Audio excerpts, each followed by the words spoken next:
नमस्कार, मैं हूं अशोक व्यास और आज का जो हमारा इनसाइट टुनाइट अशोक व्यास कार्यक्रम है उसकी विशेषता ये है कि उसमें हम जीवन को एक विशेष कोण से देखने का प्रयास करते हुए नाटकों की तरफ चलेंगे। पर जब हम बात करना प्रारंभ करेंगे थिएटर एस्थेटिक्स और एक्टिविज्म के बारे में, उससे पहले अगर आप अपने आसपास जो समाचारों की सुर्खियां हैं उन पर देखेंगे तो ऐसा लगेगा हर एक घटना में एक नाटकीयता है। और कुछ नाटकीयता ऐसी है जिसको लेकर हम चिंतित होते हैं, चाहे रशिया और यूक्रेन के बीच जिस तरह की स्थिति बनी है और जो वक्तव्य आते हैं विशेष करके वो बड़े नाटकीय से प्रतीत होते हैं। और चाहे एक अलग तरह का भाव जगाने वाले अमेरिका और भारत के राष्ट्राध्यक्षों की वर्चुअल मुलाकात हो और बहुत सारे ऐसे संदर्भ हैं जिनका संबंध सड़क से भी है, जिनका संबंध धर्म से मज़हब से भी है। पर इन सब के बीच में जब हम नाटकों की जो यात्रा रही है, जिस तरह की विषय वस्तु को लेकर नाटक लिखे जाते रहे, खास करके हिंदी भाषा के संदर्भ से हम बात करें तो उसमें अंतर जगत की भी बातें हुई, बहिर्जगत की भी बातें हुई। पर क्या नाटक हमारे मन को रंजित करने मात्र के लिए है, हमें चिंतन की तरफ ले जाने के लिए है, हमें विचार की प्रेरणा देने के लिए, या अपना विचार लेकर हमको उस तरफ खींचने के लिए कुछ नाटक लिखे जाते हैं? तो इस बारे में बातचीत करने के लिए आज मेरा सौभाग्य है कि न्यू जर्सी में मेरे साथ ऐसे समर्पित नाट्य कर्मी हैं जिनका परिचय करवाते हुए मुझे बड़ी पसंद आया। पहले मैं हमारे दोनों साथियों जिनमें से अमीय मेहता जी का स्वागत है। नमस्कार। और निर्देशक भी हैं आप और साथ में कलाकार एक्टर भी हैं, और उनके ठीक पास में हमारे स्टूडियो में बैठे हुए हिमांशु जी। नमस्कार अशोक जी। नमस्कार। अब जितना गंभीर दिखाई दे रहे हैं उतने हमेशा रहते नहीं हैं। और हमारे साथ नाटक के प्रेम को लेकर कुछ बड़े बड़े नाटकों में अपने अभिनय का परिचय देने वाली मयूरी जी भी हैं। मयूरी जी, आपका स्वागत है। नमस्ते, धन्यवाद। तो नाटक की बात की शुरुआत में हिमांशु जी से जब कर रहा हूँ, आप कोई नाटक देखने जाते हैं एक दर्शक की तरह, तो क्या अपेक्षा लेकर जाते हैं आप? एक तो जुड़ाव सीधा, ये फ़र्क है कि टीवी या फिल्म और नाटक में कि सीधा आप कलाकारों से आपका जुड़ाव होता है और उनकी मेहनत, उनकी आवाज़, उनके दर्शन, और ये अपेक्षा होती है कि समाज की जो भी सुख दुख भावनाएं उसमें परिलक्षित हों। ये भावना के साथ नाटक देखने के लिए लोग जाते हैं। तो लोग देखने के लिए नाटक जाते हैं, और मयूरी जब आप जाती हैं तो आप विशिष्ट होती हैं क्योंकि आप हैं, और हर एक मनुष्य अपने आप में विशिष्ट है, और उसके भीतर का जो नाटक है वो जीवन के साथ जुड़ा हुआ, उसको जहाँ ले जा रहा है उस तक पहुँचने में कहाँ जो नाटक वो देख रहा है मंच पर वो मदद करता है, वो कहीं ना कहीं हमारे अंदर होता है। नाटकों से सीख मिलती हो ऐसा आपको लगा? नाटक क्या हमें संस्कारित करते हैं? बिल्कुल, मुझे लगता है कि नाटक हमें बहुत ही संस्कारित करते हैं क्योंकि हम समझ पाते हैं कि समाज में क्या चल रहा है। कई बार हम उससे डायरेक्टली रिलेटेड नहीं होते हैं, हम जब किसी नाटक को देखते हैं तो हमें लगता है अच्छा ऐसा होता है क्या, और जब आप उस छोटे छोटे सीन्स को देखते हैं तो आप अपने आप को रिलेट कर पाते हैं, और आई थिंक तब आप खुद में महसूस करते हैं कि संस्कार कहाँ है कहाँ नहीं है, और kind of it helps you to kind of understand yourself better. तो मुझे लगता है कि हाँ, संस्कारित करते हैं। और अमीय, आपने बचपन से नाटकों के जीवन को देखा, आपके पिताजी प्रसिद्ध निर्देशक लेखक दोनों रहे हैं। एक निर्देशक के रूप में जो कुछ आपने अनुभव किया है, कहीं ना कहीं आपके मन में रहता होगा कि उस नाटक के अंदर जो अलग अलग परतें हैं उन तक दर्शक पहुंच पाएँ। तो एक अभिनेता के रूप में जो आपका संबंध होता है नाटक से, और एक निर्देशक के रूप में ऐसा लगता है कि निर्देशक जो है वो कहीं ना कहीं एक भगवान की तरह, यानी उसको सब तरफ से देखना है। तो आप बताएं, जो तैयारी आप करते हैं, आप किसी नाटक को बार बार पढ़ते हैं? जी नहीं, बहुत अच्छा प्रश्न है अशोक जी। ज़रूर पढ़ते हैं, और जब तक उस नाटक के मर्म को अच्छे से ना समझा जाए उसको प्रदर्शित भी नहीं किया जा सकता, दर्शकों तक पहुंचाया भी नहीं जा सकता। तो उसका अध्ययन, उसको पढ़ना, उसके बैकग्राउंड पृष्ठभूमि को समझना बहुत आवश्यक है मेरे हिसाब से। और नाटक एक बहुत सजीव कला है, इसमें टेक रीटेक नहीं होते हैं फिल्मों की तरह। तो हमें उसको बहुत अच्छे से समझना ज़रूरी है, ताकि कोई अगर नुएंसेस भी हों, कुछ गलतियां भी हों, तो दर्शकों को ना समझें और उसके मैसेज को हम प्रॉपरली कम्युनिकेट कर सकें।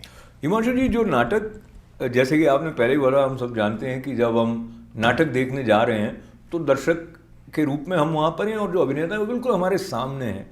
तो वहाँ जो एक प्रभाव पड़ता है, जैसे कि अभी हम सब स्टूडियो में साथ में हैं और कई बार हम साक्षात्कार करते हुए जूम के माध्यम से या ऑनलाइन बात कर रहे होते हैं, तो एक अलग तरह के स्पंदन होते हैं अपनी उपस्थिति के। इसी प्रकार से जब आप फिल्मों से नाटक के बीच की जो विभाजन रेखा है उसको देखते हैं, तो हिमांशु, आप कोई ऐसा नाटक आपको याद आता है जो अगर आप फिल्म के रूप में देखते तो शायद उतना आपको छूता नहीं जितना कि मंच से उसने आपको प्रभावित किया? बिल्कुल। अभी जो हम आजकल नाटक कर रहे हैं राई, जिसका हम प्रदर्शन करेंगे मई में, उसी की मैं बात करूँगा कि जो मुझे लगता है फ़र्क इतना ही है जितना ईमेल और सामने बैठ के बात करने में है।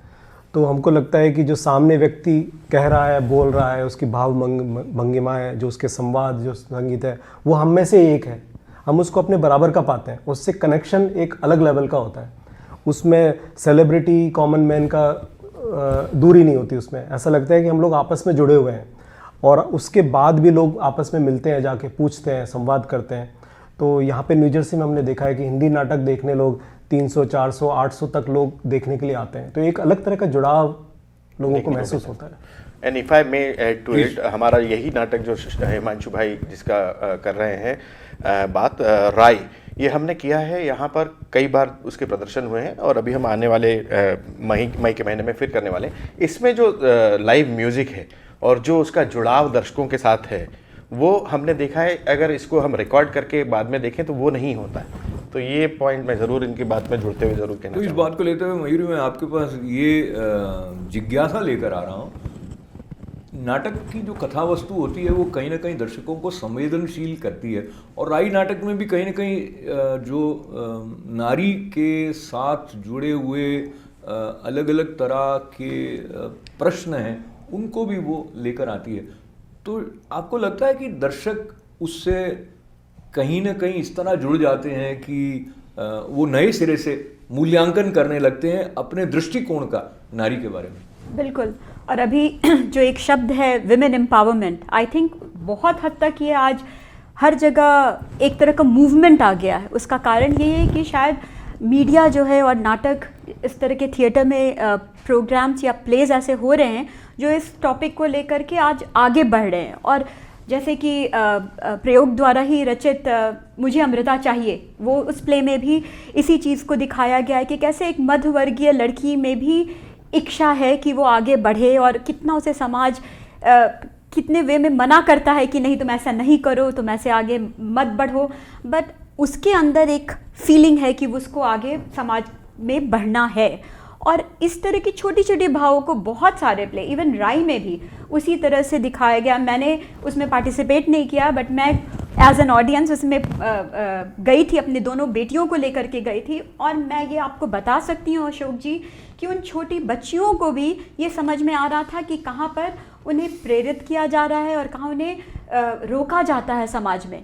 और वो बहुत ही खूबसूरत प्ले एक्चुअली ये होने भी वाला है बहुत ही जल्द। तो ये जो बात है इसको लेके हम अब दूसरी सीढ़ी पर चढ़ते हैं, जहाँ आपको पता है कि नाटक प्रभावित कर सकता है और आप एक नाट्यकर्मी होने के साथ साथ एक विशेष विचारधारा के साथ जुड़े हुए हैं। अगर आप उस विचारधारा को औरों तक पहुंचाने के लिए नाटक को एक उपकरण की तरह प्रयोग में लाते हैं, तो वो आपको लगता है ठीक है या नहीं ठीक है? अमी, आप क्या कहेंगे? बिल्कुल ठीक है, और क्यों ठीक नहीं है। और इसका बहुत अच्छा उदाहरण अशोक जी मैं हमारे हिंदी नाट्य के इतिहास से निकाल के देना चाहूँगा। भारतेंदु हरिश्चंद्र, जिन्होंने 19वीं शताब्दी के उत्तरार्ध में हिंदी नाट्य को ऊपर लेके आए, उसको उभारा, उसको जन जन तक पहुँचाया, और हिंदी नाट्य का काफ़ी अच्छा संवर्धन हो रहा था। लेकिन उसके बाद कुछ सालों बाद कुछ ऐसे नाटककार, नाट्य लेखक आ गए जैसे कि जयशंकर प्रसाद वगैरह, जो कि साहित्यिक दृष्टिकोण से उन्होंने बहुत अच्छे नाटक लिखे, लेकिन वो जनता से नहीं जुड़ पाए। और इसलिए मुझे ऐसा लगता है कि नाटकों का और नाट्य लेखन का जनता से जुड़ना बहुत ज़रूरी है। और ये काम 60s और 70s के दौर में आने के बाद मोहन राकेश और अधूरे। भारती, हिंदी में मराठी में विजय तेंदुलकर, बंगाली में शंभू मित्र, बादल सरकार वगैरह ने बहुत तो आप सबने मेरे ख्याल से आधे अधूरे पढ़ा होगा मोहन राकेश का। तो हिमांशु जी, आधे अधूरे का जो जुड़ाव है वो इतना रहा है कि वो कई शहरों में कई कई बार उसका मंचन हुआ होगा, और मुझे लगता है जो एक टूटन है रिश्तों की और एक अपने आप को ढूंढने की छटपटाहट है, और उसके साथ जो बिखराव है और एक जो यंत्रणा है आधुनिक जीवन की, वो सारी बातें उसमें कहीं ना कहीं आती हैं। आपको क्या लगता है, मैंने कुछ तो संकेत किए मेरी तरफ से, लेकिन आपको क्या लगता है क्या बात है आधे अधूरे की जिसने उसको इतना दीर्घ काल तक जीवित रखा है? जीवन में हम किसी भी उम्र के पड़ाव पर कभी भी हों तो हमें हरदम लगता है कि या तो हम आधे हैं, इसका मतलब हमें पूरा होना है, या फिर सपोज बचपन में हमें लगता है कि अभी हम पढ़ाई में आधे हैं, हमें आगे जाना है, और उम्र पार करने के बाद जब नौकरी लग जाती है या उसके बाद फिर प्रौढ़ अवस्था में भी हमें लगता है कि अभी हमें और कुछ आधा है, हमें और कुछ पूरा करना है। तो कमोबेश यही बातें नाटक में उसे परिलक्षित होती हैं।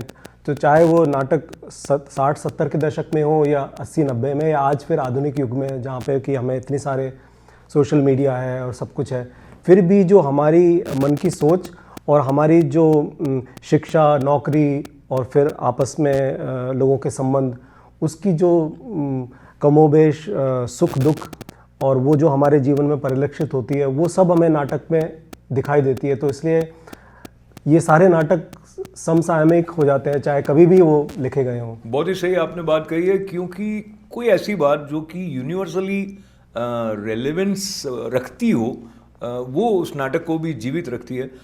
फिर मयूरी जी, जो प्रश्न आता है नाटक के साथ जुड़ाव का, उसमें उसकी भाषा का भी अपना एक महत्व होता है, पर कहीं ना कहीं दर्शक के रूप में जब हम जाते हैं तो कोई हमारे अचेतन में बात होती है कि मुझे ये देखना है, वरना हम बाहर निकल के सोचते हैं कि मैंने अपना समय व्यर्थ ही बिता दिया। तो ये जो अचेतन वाला हिस्सा है, वहाँ पर आप अगर जाकर देखें तो नाटक मनोरंजन करना तो आवश्यक है, अगर वो उबाऊ होगा तो आप उसमें नहीं ठहरेंगे। लेकिन आपको क्या लगता है, क्या अपेक्षा दर्शक की हो सकती है, होती है, आपकी क्या होती है? मुझे लगता है कि जब भी मैं किसी थिएटर में जाती हूँ और कोई प्रोग्राम देखने के लिए, कोई प्ले देखने के लिए, तो मेरी यही इच्छा होती है कि स्टोरी लाइन बहुत अच्छी तरह से प्रेजेंट किया हो। अगर एक्टिंग है, एस्थेटिक्स है, और जैसे कि राई में है, म्यूज़िक है, लाइव म्यूज़िक है एंड फोक डांस उसमें दिया गया अलॉन्ग विद एक्टिंग, अगर सभी चीज़ों का समावेश है और आप इंटरटेन हो रहे हैं तो आप होइए, बहुत ज़्यादा सोच विचार मत कीजिए। ऑफ कोर्स अगर बहुत हार्ड हिटिंग सब्जेक्ट मैटर है तो जैसे आपने कहा कि कई बार आपको संस्कृति की तरफ जुड़ाव आपका होता है, कुछ संस्कार आप में आते हैं, तो ये सब तो निर्देशक जैसे कि अमिया मेहता यहाँ पर हैं एक डायरेक्टर के रूप में, तो उनकी वो उस चीज़ को संचालित अगर अच्छे से कर दे तो I think 90% of the time audience खुश मिजाज होकर के ही रूम से बाहर निकलेगा थिएटर से। तो ये तो उत्तरदायित्व तो होता है निर्देशक का कि वो दर्शकों को बांधे रखे, तो वो पात्रों का चयन भी ऐसा करता है कि ये इस चरित्र को ठीक से निभा पाएंगे, उनकी जो लुक होता है उस पर भी ध्यान दिया जाता है। पर अब हम अगर एक्टिविज़्म को लेकर देखें तो बीच में एक समय आया जब नुक्कड़ नाटक बहुत प्रचलित हुए भारत में, और सफदर आशमी का नाम उस तरह के नाटकों में एक खास कारण से भी अधिक हमारे साथ बना हुआ है। पर कई ऐसे नाम रहे जिन्होंने अपने अपने तौर पर नुक्कड़ नाटक लिखे, और अभी भी वो परंपरा चल रही है भारत में, वैसे वो समाप्त नहीं हुई है। तो आपको क्या लगता है जो नुक्कड़ नाटक है वो और जो मंच पर बाकायदा जो सेट डिज़ाइन के साथ में किए जाते हैं, उन दोनों में क्या विशेष अंतर एक निर्देशक के रूप में आप देखते हैं? तो मेरे हिसाब से दोनों की अपनी अपनी जिसे हम अंग्रेजी में बोलते हैं प्रोज एंड कॉन्स हैं। प्रोसेनियम में किया गया थिएटर एक विशिष्ट ऑडियंस के लिए होता है, दर्शक गणों के लिए होता है, लेकिन जैसा मैं पहले भी बोल चुका हूँ, मोहन राकेश और एक पूरा थिएटर का मूवमेंट आया था भारतवर्ष में, चाहे हिंदी में पहले बता चुका हूँ मोहन राकेश, बंगाली में बादल सरकार इत्यादि। तो इन लोगों का सबसे बड़ा उद्देश्य यही था कि जन जागरण तक नाटक पहुँचना चाहिए, और जन जागरण सामान्य व्यक्ति जो है, हर व्यक्ति प्रोसेनियम नहीं पहुंच पाता है। तो इसके लिए नुक्कड़ नाटक से अच्छा क्या माध्यम हो सकता है? और वो एक आंदोलन बहुत अच्छा शुरुआत हुई उसकी 60-70s में, आज भी निरंतर जारी है। और मेरे हिसाब से इससे बढ़िया कोई नाट्य आंदोलन मुझे तो नहीं लगता जन जागरण के लिए हो सकता है। तो जन जागरण और नाटक की अपनी जो विशेषता है एक नाट्य कला के रूप में, जब आप जन जागरण को उसके ऊपर लाद शब्द में प्रयोग कर रहा हूँ, तो क्या जो उसकी एक पवित्रता है एक नाट्य कला के रूप में, वो प्रभावित होती है क्या हिमांशु जी? देखा जाए तो कोई भी कला का माध्यम हो, उसका सबसे बड़ा उद्देश्य है कि कम्युनिकेशन, संवाद, राइट। उसमें आप कोई सी भी भावनाओं का आप संवाद कर सकते हो, चाहे वो सुख हो, दुख हो या जो भी हो। लेकिन अगर इसके साथ अगर आपको एक विशेष विधा, जैसे नुक्कड़ नाटक की आपने बात की, तो एक लोकलाइज्ड संवाद है जिसमें कि आप किसी गली मोहल्ले में जाके वहाँ की लोकल समस्याओं के बारे में अगर आप बात करते हैं, तो वो किसी और तरह से बिल्कुल भी संभव नहीं है, क्योंकि आप बिल्कुल कनेक्टेड होते हैं उस वक्त। उसमें उनके लोकल आप कलाकारों को जोड़ते हैं, उसमें उनका विशेष जो बातें हैं, जो उनके डायलॉग और उनका कहने का तरीका, और उसमें जो राहगीर चलता हुआ व्यक्ति भी रुक जाता है, जिसको कोई ना आपको कोई पैसा देना है, ना आप मोहल्ले के जो ऊपर से घरों में खड़े खड़े लोग देखते हैं, तो एक जो माहौल बनता है वो किसी और विधा में संभव नहीं है शायद। तो ये एक विशेष प्रकार है नुक्कड़ नाटक का, जो किसी और तरह से बिल्कुल भी असंभव है। तो नुक्कड़ नाटक को लेते हुए हम कुछ ऐसे किरदारों की बात करें जो किसी नाटक के थे लेकिन वो आपके साथ रह गए। कुछ संवाद ऐसे होते हैं जो किसी नाटक में थे लेकिन आपके साथ रह जाते हैं। उसमें अगर मैं याद करूं सर्वेश्वर दयाल सक्सेना जी के बकरी नाटक को, तो उसमें भी कई ऐसे व्यंग्य से जुड़े हुए जो संदर्भ थे, वो गांधी जी की बकरी को लेकर जो बात कहते थे। तो व्यंग्य एक बहुत सटीक माध्यम है जिसके द्वारा नाटक अपनी बात को पहुंचाता भी है, रसमयता को बनाए रखने में सफल भी होता है। पर ऐसा लगता है कि जो ये आंदोलन जिसकी बात हम कर रहे हैं, जिसका अपना एक प्रभाव है, वो धीरे धीरे अच्छे नाटक नहीं है अधिक हिंदी में, ऐसा आम लोगों को लगता है। शायद नहीं पढ़ते हैं इसलिए, या शायद है नहीं। तो मयूरी, आप क्या सोचती हैं जब आप बहुत अधिक नाटक न भी पढ़ती हो, पर ऐसे सुनने में आता है कि हिंदी के जैसे पुराने समय के मोहन राकेश जी का नाम ले लिए, लक्ष्मी नारायण लाल जी का नाम ले, सर्वेश दयाल, कुछ गिने चुने नाम होंगे जो कि पहले के समय के हैं। पिछले 10 सालों में कोई ऐसा नाट्य लेखक हुआ हो जो बहुत अधिक प्रचलित हो? आपके पिताजी का भी पूर्व का सृजनशीलता रही है। आपको क्या लगता है मयूरी जी, हमें कहीं ना कहीं अभाव रहता है अच्छे नाटकों का? मुझे लगता है कि सचमुच अभी इधर तो हिंदी के क्षेत्र में तो ज़रूरी अभाव हो गया है।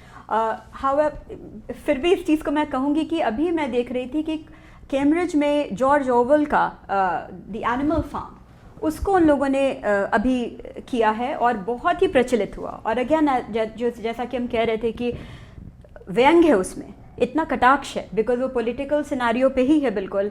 Something like all animals are equal but some animals are more equal than the others, right. तो ये इतना खूबसूरत, मतलब छोटी सी बात, और इस चीज़ को प्रेरित करता है पूरे समाज को कि ध्यान से अपने पॉलिटिकल लीडर्स को चुनो। और आपको एक बेसिक इन्फॉर्मेशन मिल रहा है, लेकिन आप ध्यान दीजिए कि वो आप जो जिसको दे रहे हैं वो बागडोर जो संभालने वाला है वो कितना सक्षम है। तो व्यंग्य है, इतना आपको ज्ञान देता है। तो आई थिंक पुराने जैसे मोहन राकेशी अभी हम बात कर रहे थे, ऐसे प्लेस जो बहुत अच्छे रहे हैं, अगर उसको भी बार बार लाया जाए समाज में तो बुरी बात नहीं है, बिकॉज थॉट तो सेम है और वो अभी भी चेंज ला रहा है, तो व्हाई नॉट। तो उस बात को नकारा नहीं जा सकता है कि जो अच्छा है वो बार बार आए तो कोई बुराई नहीं है, पर फिर भी कुछ नया होने से लगता है कि अभी की जो स्फूर्ति है, अभी का जो चिंतन है वो उसमें, जैसे लंबे समय तक जीवित रहने वालों में एक अंग्रेजी नाटक अमेरिका का death of a salesman, Arthur Miller का नाटक, तो वो नाटक आप याद भी करते हैं तो आपको उसकी जो पीड़ा है, उसका जो एकांत हो जाना है, उसका अपने आप को हाशिए पर पहुंचते हुए विली लोमन का महसूस करना है, उसका दर्द आपको याद आ जाता है वो नाटक चाहे आपने जी तो ये जो खास बात है लेखक की उन संवेदनाओं को इस तरह नाटक में समायोजित करने की, इसमें शिल्प का कितना महत्व है, मानवीय मन की जो गुत्थियां हैं उनको लेखक ने किस तरह से समझा और प्रस्तुत किया है। इस दृष्टि से जैसे मैंने ये नाटक का संकेत किया, हिंदी में आपको कौन सा नाटक ऐसा लगता है जिसने आधे अधूरे के अलावा जो इस रूप में कारगर रहा है? बहुत सारे हैं। अंधा युग सबसे पहले बोलूँगा मैं। आषाढ़ का एक दिन तो कालजयी नाटक है, 1958 में लिखा गया, 1958, अगेन मोहन राकेश जी का ही है। और मेरे हिसाब से ये जो दो नाटक हैं उन लगभग 60 के करीब अंधा युग लिखा गया, 58 के करीब आषाढ़ का एक दिन। वैसे मोहन राकेश जी ने 3 ही नाटक लिखे हैं, आषाढ़ का एक दिन, आधे अधूरे और एक और राजहंस, सपनों का राज। हाँ, तो ये 3 नाटक हैं और एक आधा नाटक और लिखा जो बाद में कमलेश्वर जी ने पूरा किया था। तो लेकिन ये तीनों नाटक बहुत ज़बरदस्त हैं। और इसमें मुझे ऐसा लगता है कि अंधा युग ऐसा एक नाटक है जो कि बहुत ही महत्वाकांक्षी नाटककार कर सकता है। और ये हमारे प्रयोग ग्रुप की एक महत्वाकांक्षा है कि किसी एक दिन आके करें वो, क्योंकि एक बहुत बड़ा क्रू है, बहुत कुछ शिल्प की ज़रूरत है, बहुत बड़े स्टेज क्राफ्ट लाइटिंग उसकी ज़रूरत है। तो देखिए, आपने जब शिल्प की बात करी है तो मैं इसका नाम ज़रूर लेना चाहूँगा, क्योंकि ये मेरी पर्सनल एज वेल एज हमारे ग्रुप की महत्वाकांक्षाओं में ज़रूर है। तो अंधों का आती है जी।